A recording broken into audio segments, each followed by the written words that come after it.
Welkom bij het programma Gewest Friesland. Dat liet elke week reportages dat die jet iets wien in het programma Van Gewest tot Gewest. Dat weer van de nationale televisie tussen 1964 en 2004.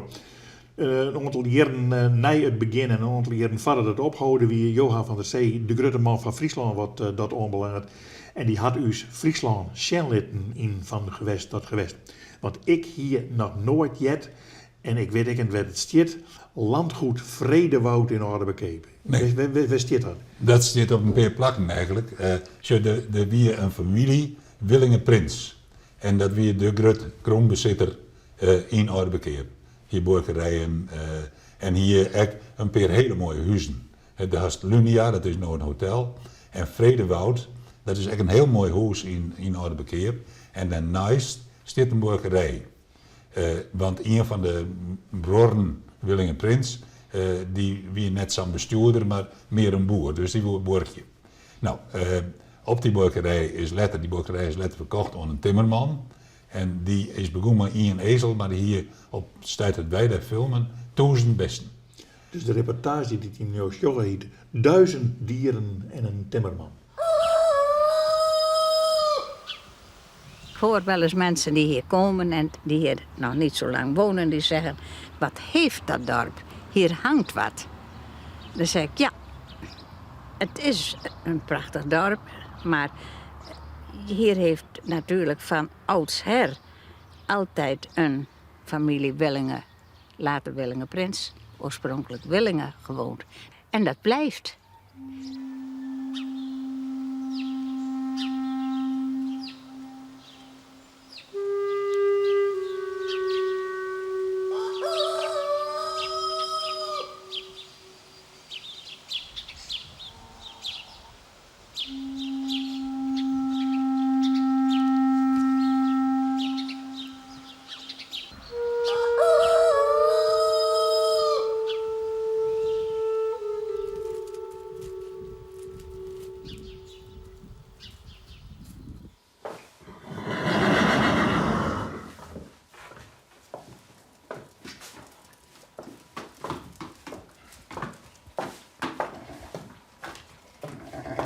Morgen om 5 uur van bed.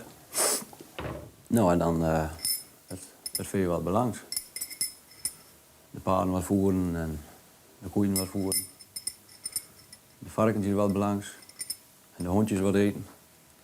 En zulke soort dingen. Zien dat alles nog goed is. En hoe lang duurt dat? Nou, tot 6:30. Dan ga ik wat brood eten. Zo ongeveer. En dan naar het gewone werk? 6:15 ga ik weg. Dan ga ik naar mijn gewone werk. Dat is? Timmerman. Gewoon allround timmerman.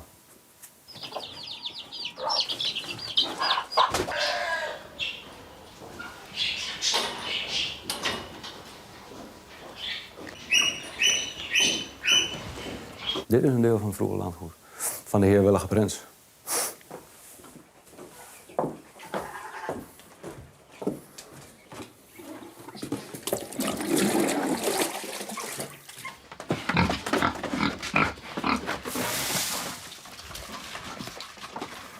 Nou, dat waren echt mensen van stand. Dat waren echt die, ja, de hele omgeving behoorde hen toe. En ze hadden dus allemaal tuinman en allemaal mensen die waren allemaal, het hele dorp was haast voor hun aan het werk, als het ware.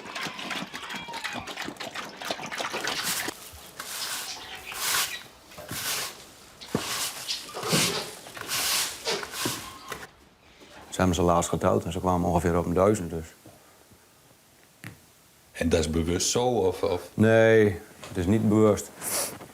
Zie, van de een komt de ander. Dan kan er nog wel één bij en dan kan er nog wel eens één bij. Dan krijg je gauw eens een keer 1000.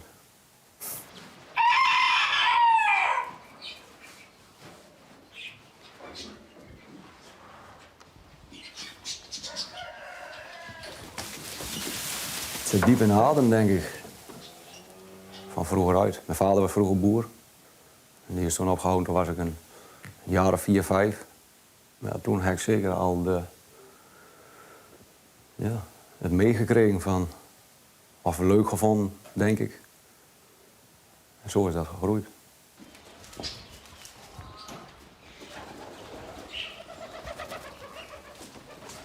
Elke dag dat ik thuis ben, heb ik vakantie. Dus, als het inspanning was, dan kon dat echt niet. Zie, want dan heb je 2 banen en dat lukt echt niet. Maar het is voor mij automatisme hoor. Het ene neem ik zo mee met het andere en dan kan ik mijn ogen dicht doen, als het ware. Ik vergeet ook nooit wat. Ja, mezelf zo. Maar daarachter nee, niet. Ik weet precies wat er is. Als ik één mis, dan weet ik het ook meteen. Er wordt nog wel eens wat gepakt door een roofvogel en noem maar op. Een bunzing of zo. En dan gaat zo ook wel eens wat dood. En dat ligt dan ergens of zo. Maar ik merk het meteen als er iets mis is.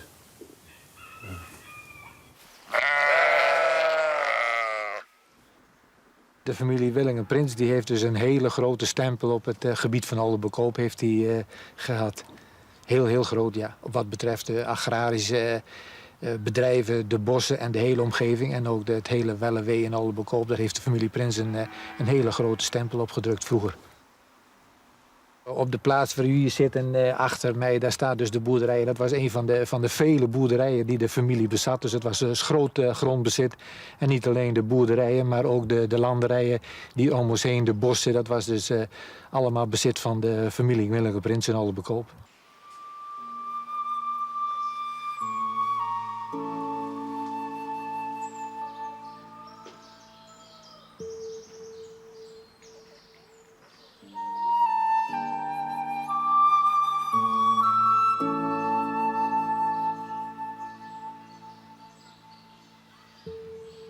Die kleine huisjes aan de overkant en dat huis waar ik in woon, dat is ook zo'n klein huisje geweest. Ik denk dat daar personeel gewoond heeft. Daar woonde onder andere ook de tuinman van Lunia in een van die huizen. Want de verbinding Lunia-Vredewoud, nou ja, die lag op hetzelfde vlak. Alleen meneer Epp die bemoeide zich veel meer met het dorpsgebeuren dan meneer Piet.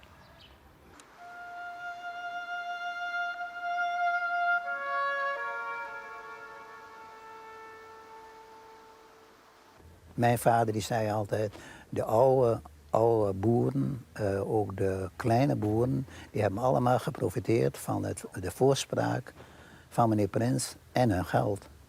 Maar het was in de tijd zo, dan kon je het geld beter bij de achterdeur van meneer Prins lenen als van de bank. En men had dus, het vertrouwen naar de familie Prins toe was groot. En de bank, dat was iets, ja, dat kwam op je af en dat moest je maar afwachten.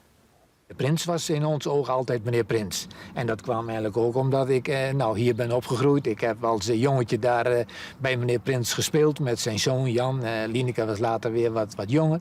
Maar dat was in ons ogen meneer Prins. En een bijzondere, sympathieke man. Daar hing een zekere glorie toch om deze mensen van oudsher. En dat kwam mede door het grote bezit dat ze hadden. Dat was in die dagen uitzonderlijk en ze waren, rijk. En ze had natuurlijk een duur huishouden.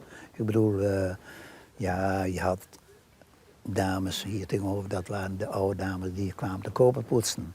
Die kwamen voor de was, die kwamen voor de strijk. En dan had je de vaste meiden. Hè?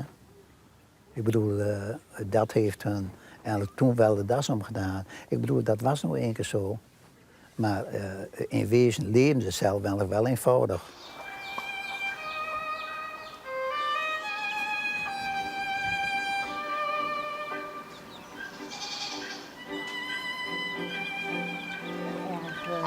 En honkbuikzwijn, hè? Honkbuikzwijn.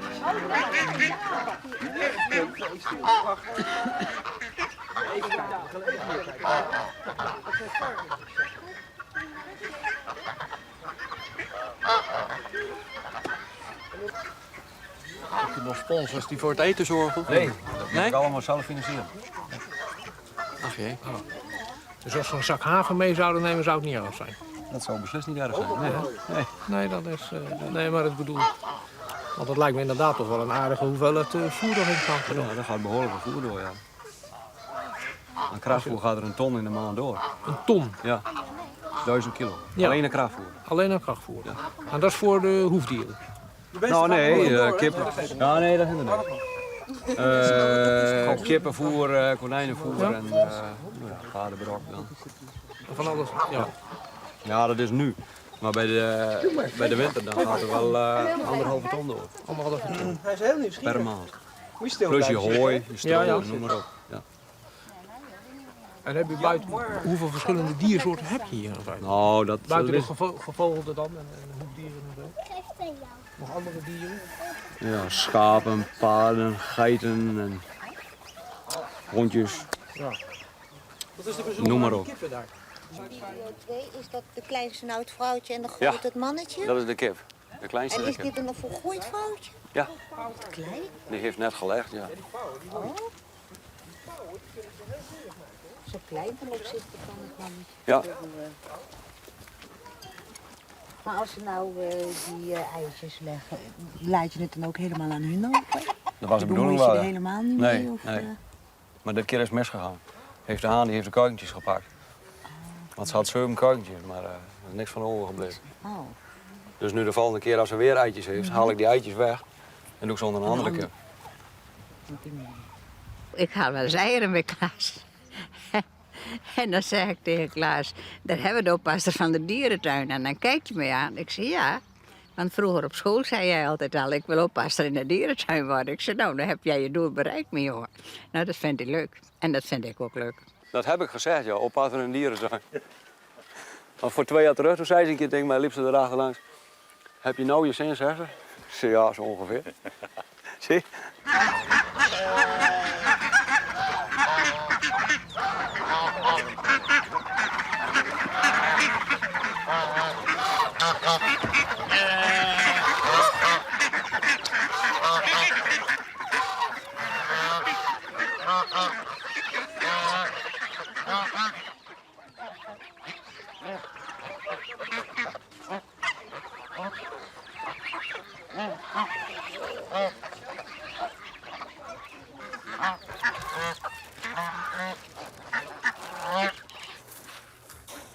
Het moet bijna wel een van de hoogtepunten van de dag wezen. Hè? Nou, inderdaad, ja. Ja.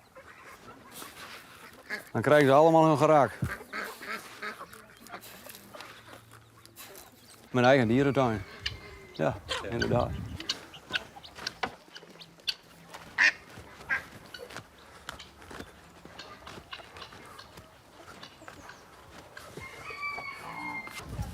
En wat zei meneer Albert toen hij hoorde dat je dit ging doen? Ja, dan moet ik even goed nadenken. God, kerel, zei hij. Zo'n arbeidersjongen als jij, dat jij dat zomaar koopt. Dat vond ik prachtig. Ja, inderdaad. En het is een heel bezit. Het is een heel bezit. Ja, inderdaad.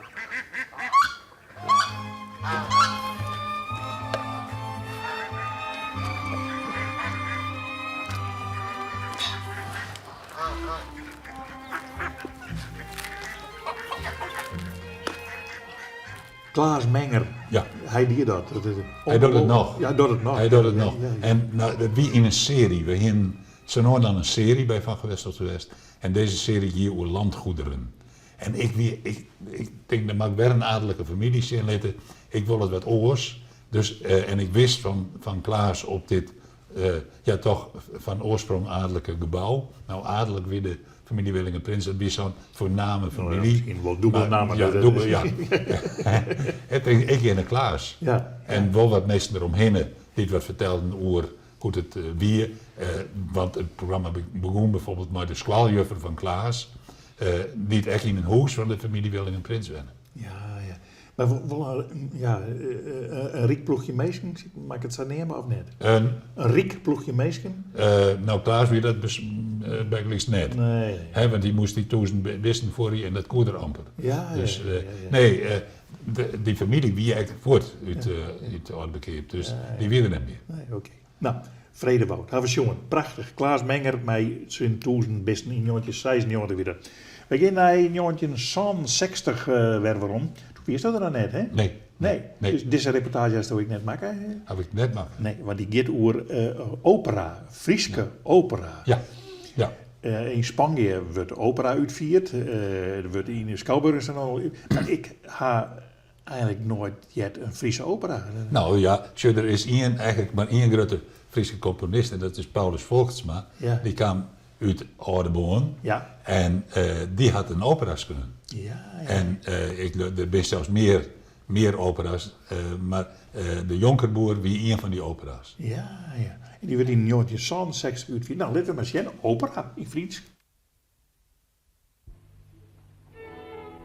Mai Christi den Sint Steffen, dan binde van gezeffen, dan kom ik weer bij dij, dan kom ik weer bij dij, dan kom ik weer bij dij.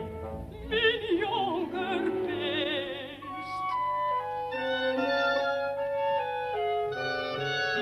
Ons kieden is blieden, uit het is het, maar hopen nog niet, dit goede petieten.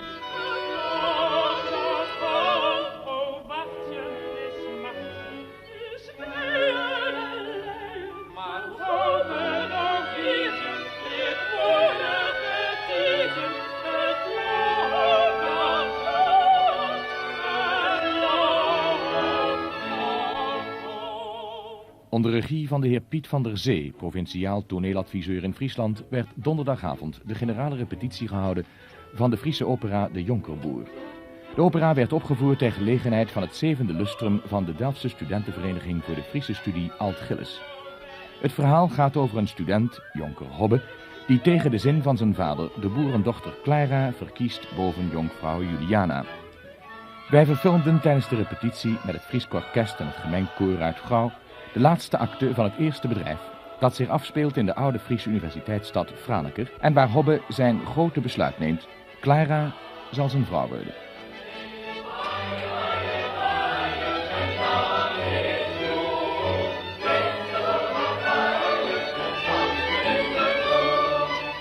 Hobbe van Holdika, er is die naaie bruid. Holdika, Holdika, er is die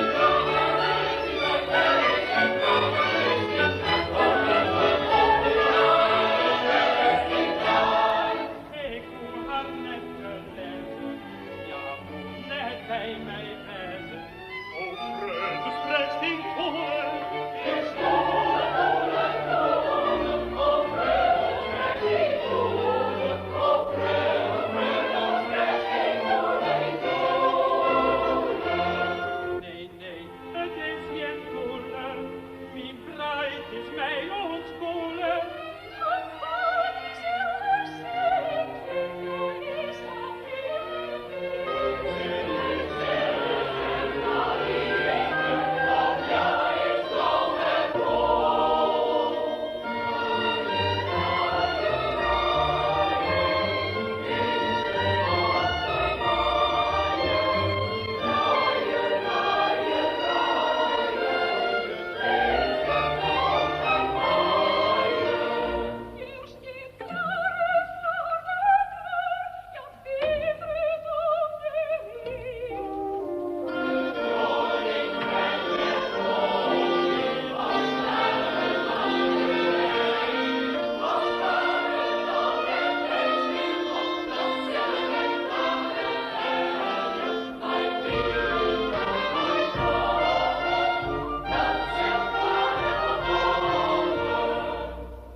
De schrijver Dr. Portinga en de componist Paulus Volkertsma vroegen wij hoe ze nu na 25 jaar de opera zouden schrijven.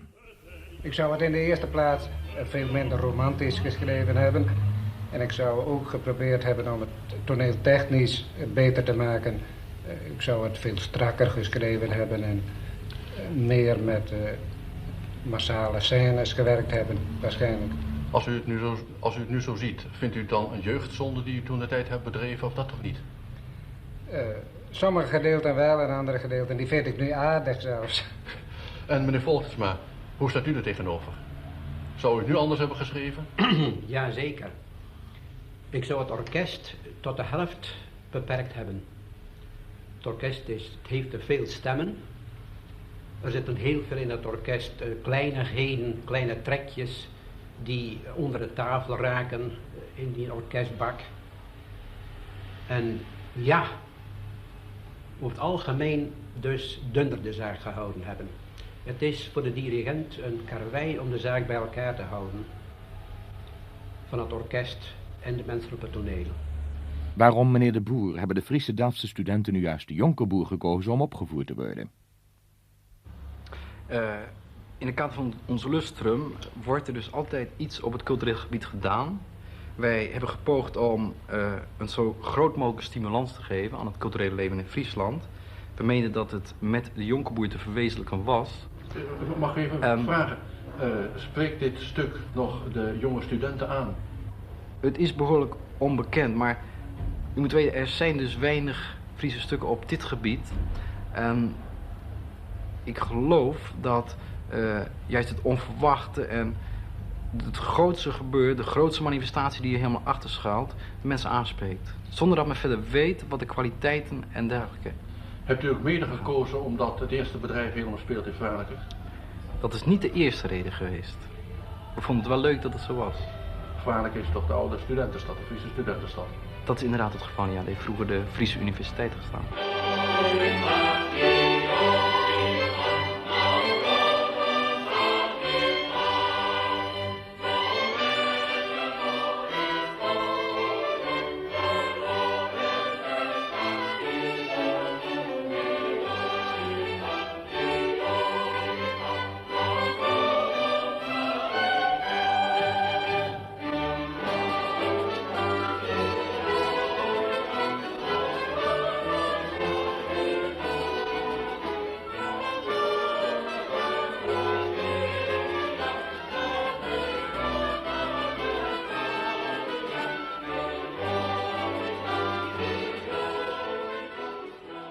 Ja, had ik hem zocht, opera is net Friesk. Nee. Maar had ik het dan zo dan dan gebeurt er iets. Mijn heid is dat te zien, want die regisseerde dat. Ja. Dus op een bepaald moment zag ik mijn heid daar omrin. Dus ja. dat weer heel speciaal. Dat weer heel speciaal, ja natuurlijk. En ik denk dat het opera koor uit Ljout, en dan moet ik even nadenken over de namen, die ship me zo net binnen, maar die had dat waarschijnlijk uitvierd. Oké. Maar het weer net wijs, dus het weer wel mooi. En toch vond ik dat er ongenadige kritiek in het programma ziet. Van de beide man die er eigenlijk verantwoordelijk voor waren. Ja. Volkensma, de componist, die zei, ik hier het nou net meer zo componeerd. Nee. En Portinga, die de tekst kunnen had. Ja. En die er echt net zo tevreden mee weer. En dat twee oude mannen die... maar die zeggen van, dit wie u dus verliezen en wij hier nou wat oors maken. Ja. Dat is, Nou ja, goed. Station bij dat ik dan kennen misschien, maar dat is wel wat oors. Dat is goed. Nou, we hadden trouwens nog wel de Friese opera, realiseer ik me ook, Mata Hari gaan, hè, van Oriënt Graaf. Ja. Maar dat is, en er is ook nog iets van Reutske of zo. Er bin dus wel meer. Ja, maar ik vind de taal net passen in dat genre. Dat weet ik niet. Goed, houden we het erop. De Friese opera De Jonkerboer in het programma Gewest Friesland. En dat programma is er takkenweek gewoon aan dag.